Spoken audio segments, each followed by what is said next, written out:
For the repair of the Modbus indicator panel by Selco, the following procedures were necessary. Replacement of various electronic components and general cleanup of the unit.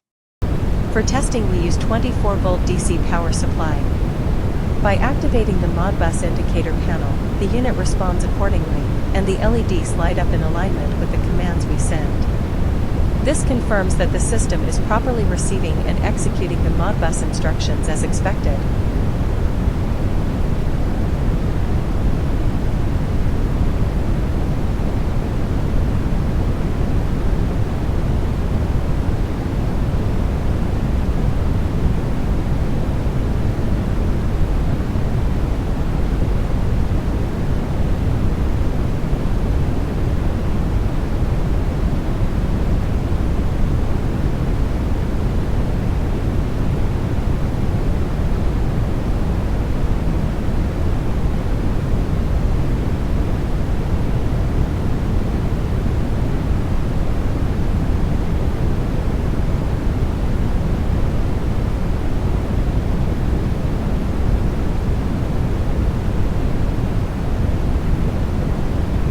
No further testing is possible due to the absence of additional units. It is now clear that the Modbus indicator panel by Selco is working successfully and is ready to be delivered to the client.